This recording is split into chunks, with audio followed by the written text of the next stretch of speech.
It's Two on the Aisle with me, Charles Gross, and Leslie Hoban Blake. Tonight we review Daniel Radcliffe in How to Succeed in Business Without Really Trying, John Leguizamo in Ghetto Klown, and Sutton Foster in Anything Goes. Ladies and gentlemen, it's time for Two on the Aisle. Good evening, I'm Leslie Hoban Blake. And I'm Charles Gross. It's nice to be here. It is very nice to be here. Now we're going to get down and dirty on the next one here, right? John Leguizamo. I think he's back and he's just as self-centered as ever.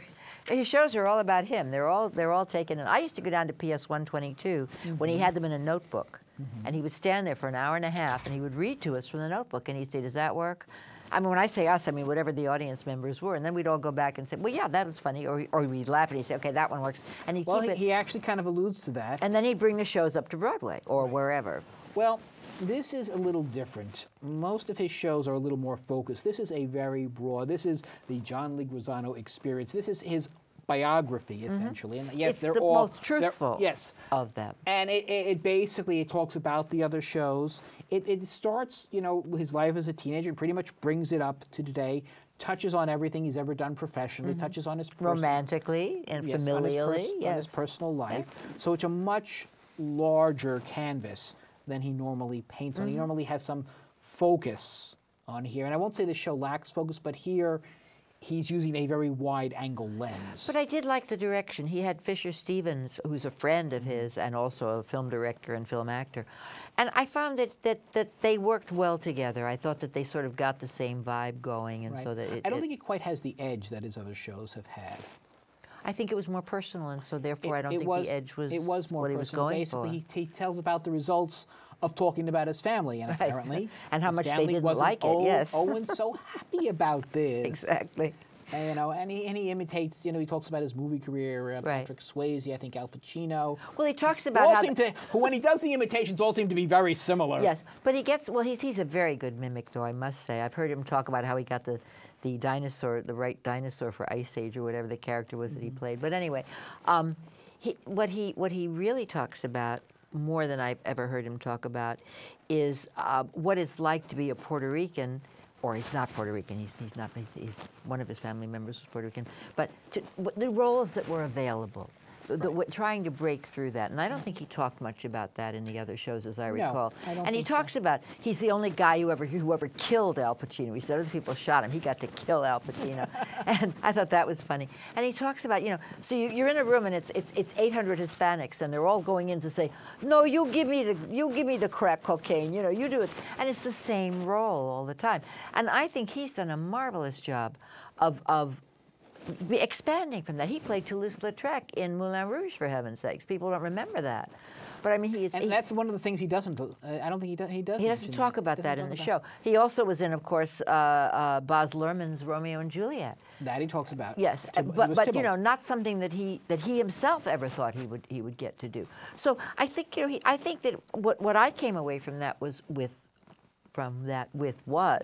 that it's really astonishing the breadth of roles that he's been able to play. He goes into a lot of little independent films that you may or may not have seen.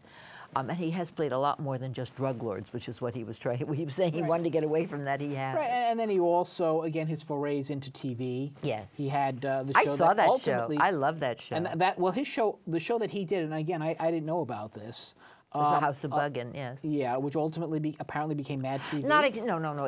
He says it became Mad TV. What happened was the Mad TV people came along and said, "Well, this isn't working, but if we take the ethnic quality out of it," and I'm assuming that's what, you know, he just cuts to the chase. They had this one very clever scene from that show, yeah, where the sharks from West Side Story are fighting a bunch of ghetto rappers. Right. Yeah. But I mean, Louis Guzman, for example, was on House of Buggin', and it was the first chance that so many of these people ever had to show that they could do comedy and whatnot, because they never got cast that way. Right.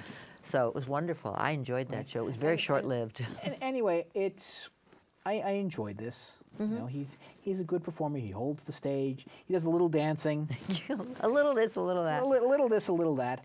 Again, but his audience talks about his romantic life, how he met his wife. Yeah, very funny. He actually more than one. How he met the love of his life, how he almost lost her, how he got her back. Right. But also, what's only- fascinating is the audience. It's younger and hipper than most audiences. You see, they're paying Broadway prices for the show. They know what they're getting when they come in, and they love him. We have They a couple of scream for him. scenes. So let's take a quick look at Ghetto Klown, which is, by the way, spelled with a K. Yes, Ghetto Klown with a K. And I see that conductor's booth, and I'm about, booth. That's how I used to talk. Length, north, south. We were so good I couldn't afford a TH. And I kicked that booth in, and I grabbed the mic, and I was like, what's up, people? How y'all doing? ¿Qué pasa? Next stop's gonna be Jackson Heights. Que mi gente. For my first impersonation, I'm gonna do, I say, boy, you're a chicken hog, boy. We're gonna cornhole you, boy. Thank you very much. Thank you, lady. And I got arrested. I guess it was like my first bad review. And the Pope Piggity took me all the way down to, are you applauding for a jail? Are you kidding me?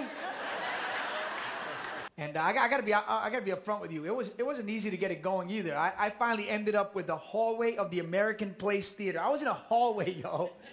And then when word got out, guess who was in my hallway? Arthur Miller was in my hallway. Sam Shepard was in my hallway. Even Pacino showed up to my hallway. And I got a Drama Desk nomination, and I invited my now divorced parents to the ceremony. And of course I don't win. I'm just a runner-up. And my father's, congratulations, mijo. Congratulations. Of all the losers, you came in first place. And I've been in a bad marriage, so I know what it's like to be alone. I'm a Mets fan, so I know what it's like to love unconditionally and get nothing in return. Okay, so it's John Leguizamo. You know, if you like him, you will probably enjoy this. Again, you will find it a lot different than his other shows in that it is more personal. You know, all the shows are personal, but this is, as I think you said, the behind the scenes. It tells the repercussions of the other shows. Among other things, yeah. So, you know, the Ghetto Klown kind of takes his mask off Right. every so often. I wonder if that isn't in- the reason in that this he show. uses the term clown, too. That Maybe. could be. You know, laugh, clown, laugh kind of thing, you know. That could be. That could be. So we're giving it, I think 3. I would go 4. I had a good time. I laughed. I laughed, I didn't cry.